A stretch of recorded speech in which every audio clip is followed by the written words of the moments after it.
Welcome to special live. నేను రమా మండవ.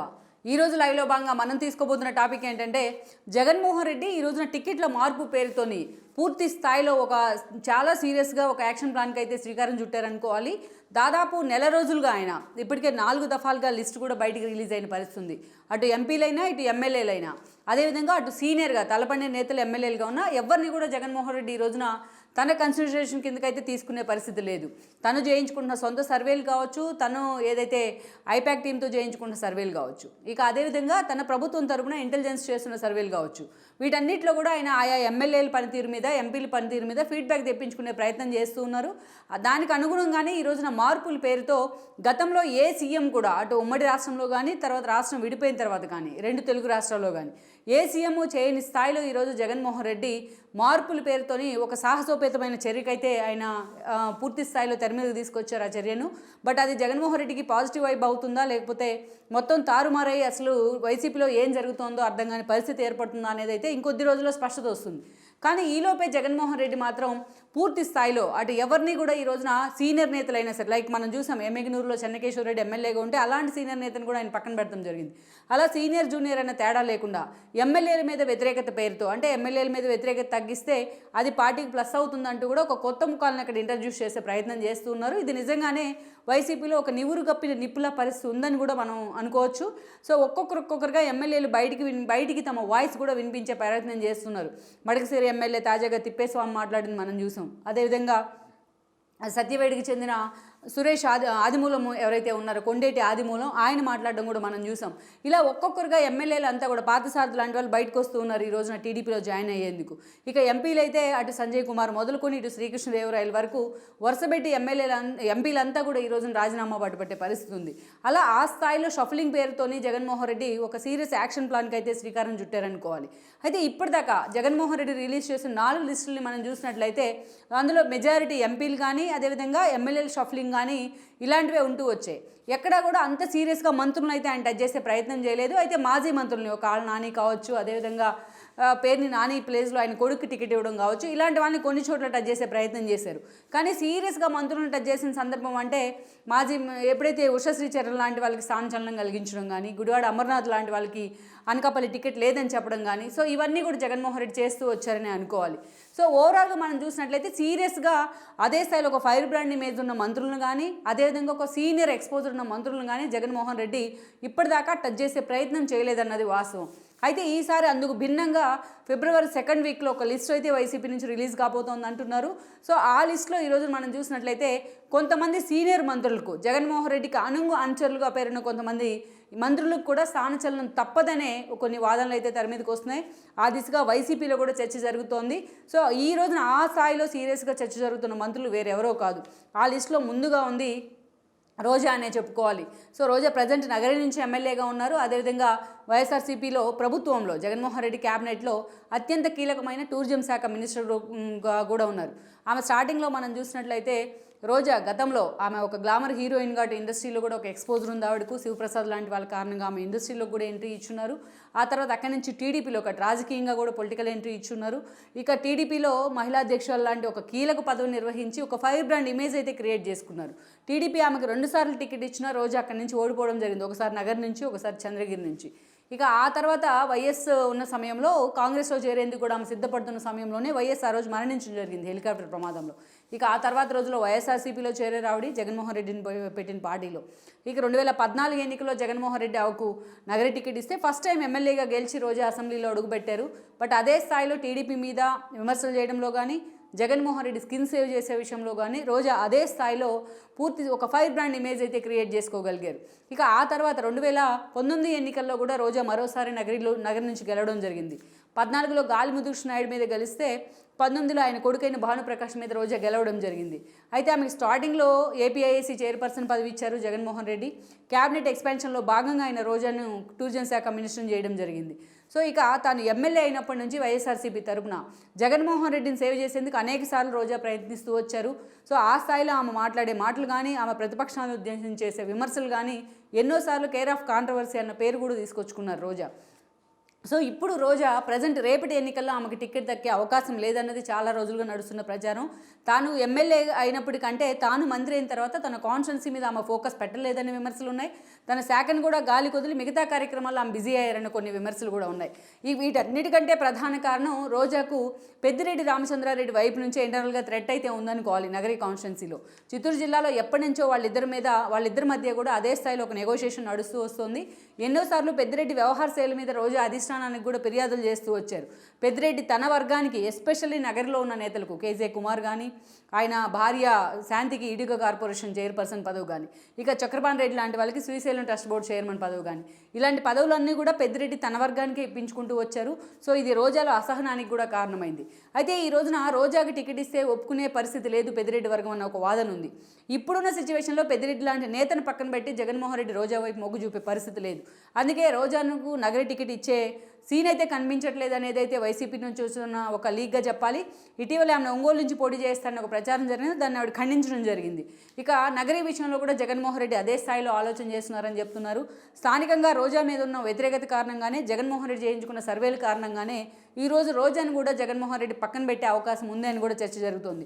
మరి ఆమెకు ఆల్టర్నేటివ్గా ఇంకెక్కడైనా స్థానచలనం కల్పిస్తారనేది కూడా మన ఇంకొన్ని రోజుల్లో ఒక క్లారిటీ అయితే రాబోతోంది. ప్రజెంట్ జగన్మోహన్ రెడ్డి ప్రభుత్వంలో అతి కీలక మంత్రిగా ఉన్న రోజాకు మాత్రం ఈరోజు నగరీ టికెట్ ఉండదనే చర్చ మాత్రం చాలా సీరియస్గానే జరుగుతూ వస్తుంది. ఇక మరోవైపు మనం చూసినట్లయితే అదే రేస్లో ఉన్న మరో మంత్రి సీదిరి అప్పలరాజు. మనం చూసినట్టయితే అప్పలరాజు ఫస్ట్ టైం 2019లో ఆయన ఎమ్మెల్యే అయ్యారు వైఎస్ఆర్సీపీ వైపు నుంచి. అటు ఉన్నత విద్యావంతుడిగా ఒక ఫిషర్మెన్ కమ్యూనిటీ నుంచి వచ్చి ఎమ్మెల్యే అయిన వ్యక్తిగా కూడా అప్పలరాజుకు పేరుంది. అటువైపు నుంచి చూసినట్లయితే పలాసలో ఆయన గౌతు ఫ్యామిలీ వారసురాలైన గౌతు శిరీషాన్ని ఓడించి మరీ ఆయన ఎమ్మెల్యే కావడం జరిగింది. ఇక ఆ స్థాయిలో ఒక ఎక్స్పోజర్ అయితే వచ్చింది ఆయనకు. క్యాబినెట్ ఎక్స్పాన్షన్లో భాగంగా జగన్మోహన్ రెడ్డి సీదిరి అప్పలరాజుకు క్యాబినెట్ మినిస్ట్రీ ఇచ్చారు ఫిషర్మెన్ కమ్యూనిటీ నుంచి. సో అదే స్థాయిలో అప్పలరాజు అప్పటి నుంచి కూడా తన శాఖ మీద కంటే మిగతా విషయాల మీద ఫోకస్ పెట్టారనే విమర్శలు ఉన్నాయి. ప్రతిపక్షాలను కూడా అదే స్థాయిలో ఆయన విమర్శిస్తారనే విమర్శలు ఉన్నప్పటికీ బట్ ఇదే సమయంలో కాన్స్టిట్యున్సీని కూడా అంత పట్టు నిలుపుకోలేకపోయారన్న కొన్ని వాదనలు కూడా ఉన్నాయి. జగన్మోహన్ రెడ్డి చేయించుకున్న సర్వేలు కూడా ఇదే విషయాన్ని స్పష్టం చేస్తూ వస్తున్నాయి.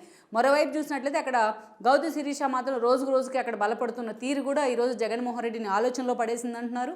అందుకే జగన్మోహన్ రెడ్డి మంత్రులను పక్కన పెట్టబోతున్న లిస్టులో సీదిరి అప్పలరాజు పేరు కూడా ప్రముఖంగా ఈరోజు వినిపిస్తోంది. సో ఆయనకు కూడా రేపు పలాస నుంచి టికెట్ ఇవ్వబోవట్లేదని కూడా చెప్తున్నారు. మరి ఆల్టర్నేటివ్గా ఆయనకి ఎక్కడి నుంచి ఉన్న సీటు కేటాయిస్తారా, లేకపోతే ఆయన నిజంగా ఎక్కడికైనా ఎంపీగా అయినా పంపించే అవకాశం ఉందా అన్నది మాత్రం ఇప్పుడు ప్రస్తుతానికైతే ఒక సందేహాస్పదంగా ఉన్న ఒక ఇష్యూ అనే చెప్పాలి. ఇక మరో మంత్రి విషయానికి వచ్చినట్లయితే ఇక్కడ ధర్మాన్ని గురించి మనం చెప్పుకోవాలి. ధర్మాన అటు కాంగ్రెస్లో కూడా సుదీర్ఘకాలం ఆయన సీనియర్ మంత్రిగా పనిచేశారు. పలు సీఎంలు ఏదైతే ముఖ్యమంత్రులుగా చాలా సీనియర్ నేతలు ఉన్న సమయంలో కూడా సుదీర్ఘకాలం ఆయన కాంగ్రెస్ రాజకీయాల్లో ఉంటూ వచ్చారు. వైఎస్ క్యాబినెట్లో కూడా ఆయన రెవెన్యూ శాఖ మంత్రిగా కూడా పనిచేశారు. ఇక అదే ధర్మాన బ్రదర్ ఎవరైతే ఉన్నారో ధర్మాన కృష్ణదాస్ ఆయన అన్న, సో ఆయన ముందుగా వైఎస్ఆర్సీపీ జెండా కప్పుకున్నారు, వైఎస్ఆర్సీపీ నుంచి ఎమ్మెల్యే అయ్యారు. సో ఇటీవల 2019 ఎన్నికల కంటే ముందు ధర్మాన ప్రసాద్ కూడా జాయిన్ కావడం జరిగింది వైఎస్ఆర్సీపీలో. అయితే ప్రసాద్ని పక్కన పెట్టి కృష్ణదాస్కి జగన్మోహన్ రెడ్డి మంత్రి పదవి ఇచ్చారు. క్యాబినెట్ ఎక్స్పాన్షన్లో భాగంగా 2.5 సంవత్సరాల తర్వాత కృష్ణదాస్ని పక్కన పెట్టి అదే ప్లేస్లో ధర్మాన ప్రసాద్ని నియమించడం జరిగింది. అయితే తాను మంత్రి అవ్వక ముందు నుంచి కూడా ధర్మాన అదే స్థాయిలో జగన్మోహన్ రెడ్డి మీద ఆయన పాలన తీరు మీద పలు అంశాల్లో అసహనం వ్యక్తం చేస్తూ వచ్చారు. అనేక సార్లు ధర్మాన్ని మాట్లాడుతూ ఉన్నారు, జగన్మోహన్ రెడ్డిని టార్గెట్ చేస్తూ అనేక సార్లు పరిపాలనను క్వశ్చన్ చేస్తూ వస్తున్నారు. అదేవిధంగా అనేక సార్లు తెలుగుదేశానికి జై కొడుతూ ఆయన మాట్లాడిన మాటలు కూడా కాంట్రవర్సీ అయ్యాయి. ఇక ధర్మాన్ని శ్రీకాకుళం ఎంపీగా పోటీ చేయమన్నందుకే ఆయన వద్దన్న కారణంగానే ఈ రోజున ధర్మానికి శ్రీకాకుళం ఎమ్మెల్యే టికెట్ నుంచి కూడా జగన్మోహన్ రెడ్డి పక్కన పెట్టబోతున్నారని కూడా అంటున్నారు. ఒక దశలో తన కొడుకైన రామ్ మనోహర్ నాయుడినే ధర్మాన్ని తీసుకొచ్చి అక్కడ ఇంప్లాంట్ చేస్తారు శ్రీకాకుళంలో అని చర్చ జరిగిన, బట్ ఆ దిశగా జగన్మోహన్ రెడ్డి చేసిన ప్రయత్నాలు కూడా వర్కౌట్ కాలేదనేది అయితే ఒక వాదన. సో ఇప్పుడున్న సమయంలో ధర్మాన్ని పూర్తిగా పక్కన పెట్టే అవకాశం ఉంది, బట్ ఎమ్మెల్యే టికెట్ ఇవ్వకుండా. అదే సమయంలో ఆయన రామ్మోహన్ నాయుడు మీద శ్రీకాకుళం ఎంపీగా పోటీ చేయించే అవకాశం ఉందనే చర్చ అయితే ఉంది. సో ఆ రకంగా చూసినా ఈరోజు ధర్మానికి ఎమ్మెల్యే టికెట్ దక్కే అవకాశం అయితే లేదనేది వైసీపీ నుంచి వస్తున్న సమాచారం. ఇక ఇదే లిస్టులో ఉన్న మరో మంత్రి ఎవరంటే బొత్స సత్యనారాయణ. బట్ బొత్స సత్యనారాయణ విషయం మాత్రం ఇక్కడ మనం పాజిటివ్ సెన్స్లోనే చూడాలి.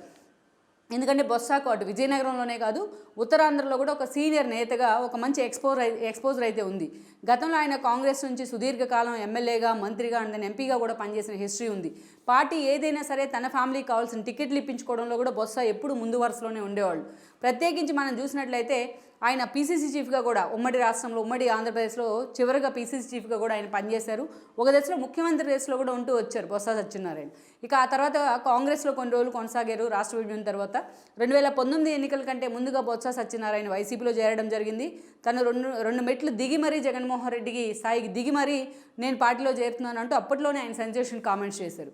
ఇక ఇప్పుడు ఆయన గతంలో 2019లో చీపురుపల్లి నుంచి పోటీ చేసి గెలుచున్నారు. ఆయన తమ్ముడు గజపతి నుంచి కూడా ఎమ్మెల్యే అయి ఉన్నారు.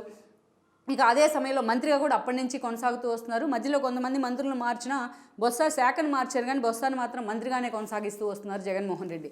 అయితే అదే సమయంలో తన మేనల్లుడైన బజ్జి శ్రీనివాస్ రూపంలో ఆయనకి అక్కడ ఒక సఫికేషన్ అయితే ఎదురవుతోంది. తను రాజకీయాల్లో చేయబట్టి నడిపించిన తన మేనల్లుడే ఇప్పుడు ఆయనకు ఎదురు తిరుగుతున్న పరిస్థితి ఉంది. తనకంటే తన మేనల్లుడు మాటే సీఎంఓలో చెల్లుబాటు అవుతుందన్న ఆవేదన బొత్స వర్గంలో ఉందనుకోవాలి. సో ఇలాంటి పరిస్థితుల్లో ఈ రోజున బొత్స అసలు వచ్చే ఎన్నికల్లో పోటీ చేయరు, ఆయన ఆరోగ్య కారణాల రీత్యా అని ఒక ప్రచారం ఉంది. అయితే ఈ క్రమంలోనే జగన్మోహన్ రెడ్డి చాలా వ్యూహాత్మకంగా కేవలం విజయనగరంలోనే కాదు, ఉత్తరాంధ్రలో బొత్సకున్న ప్రయారిటీని వాడుకునేందుకు ఆయన భార్య అయిన బొత్స ఝాన్సీకి వైజాగ్ టికెట్ కూడా అనౌన్స్ చేస్తున్నారు. ఇక బొత్స పూర్తిగా తన భార్యని గెలిపించుకోవడం మీద ఆయన ఫోకస్ పెట్టున్నారు ఈ రోజున. మరోవైపు చీపురుపల్లి టికెట్ వచ్చే ఎన్నికల్లో బొత్స సందీప్ కంటే బొత్స వారసుడైన సందీప్కి ఇస్తారన్న ఇంకొక ప్రచారం కూడా ఉంది. సో అటు తన కొడుకుని గెలిపించుకునే బాధ్యతతో పాటు ఇటు వైజాగ్ ఎంపీగా తన భార్యని గెలిపించుకునే బాధ్యత కూడా బొత్స మీద ఉంది. కాబట్టి ఆయనకి రేపటి ఎన్నికల్లో ఎమ్మెల్యే టికెట్ ఇచ్చే అవకాశం లేదనే ఒక చర్చ అయితే ఉంది. ఆ దిశగా ఇప్పటికే జగన్మోహన్ రెడ్డి బొత్సతో చర్చలు జరిపారని కూడా లీక్లు వస్తూ ఉన్నాయి. మరి ఇలాంటి సిచ్యువేషన్లో బొత్స అయితే ఒక పాజిటివ్ సెన్స్లోనే చూసుకోవాలి. పార్టీ ఏదైనా సరే అటు బొత్స కానీ ఇటు ధర్మాన్ లాంటి వాళ్ళకి కానీ అదే ప్రయారిటీ ఉంటుంది. సో జగన్మోహన్ రెడ్డి కూడా ఆ రెప్యుటేషన్ ఎక్కడా తగ్గకుండా దాన్ని అయితే కొనసాగిస్తూ వస్తున్నారని అనుకోవాలి. సో ఓవరాల్గా ఇప్పుడున్న పరిస్థితుల్లో మనం చెప్పుకున్న ఒక రోజా కానీ, ఒక సీదిరి అప్పలరాజు కానీ, ఒక బొత్స కానీ, ఒక ధర్మాన్ కానీ, ఈ నలుగురు ఎమ్మెల్యేలకు మాత్రం, ఈ నలుగురు మంత్రులకు మాత్రం రేపు టికెట్ లేదనే చర్చ ఉంది. పెద్దిరెడ్డి మీద అనేక విమర్శలు ఉన్నప్పటికీ ఆయన తీసి పక్కన పెట్టాలన్న సిచ్యువేషన్లో జగన్మోహన్ రెడ్డి లేరని అనుకోవాలి, ఆ సాహసం చేయరని అనుకోవాలి. సో కాకుంటే ఈ రోజున పెద్దిరెడ్డిని మార్చి మిథున్ రెడ్డి స్థానమైన ఎంపీ స్థానమైన రాజంపేట నుంచి పోటీ చేస్తారని ఒక చర్చ అయితే ఉంది. సో ఆ దిశగా జగన్మోహన్ రెడ్డి ఎంతవరకు ఆలోచన చేస్తారనేది మాత్రం ఇంకొన్ని రోజుల్లో స్పష్టత వచ్చే అవకాశం కూడా ఉంటుంది. కానీ ఇప్పుడు ప్రస్తుతానికైతే మాత్రం జగన్మోహన్ రెడ్డి క్యాబినెట్లో అత్యంత కీలకంగా ఉన్న ఈ నలుగురు మంత్రులకు రేపు ఎమ్మెల్యే టికెట్ ఉండే అవకాశం లేదనే విషయాన్ని కూడా జగన్మోహన్ రెడ్డి స్పష్టం చేశారని చెప్తున్నారు.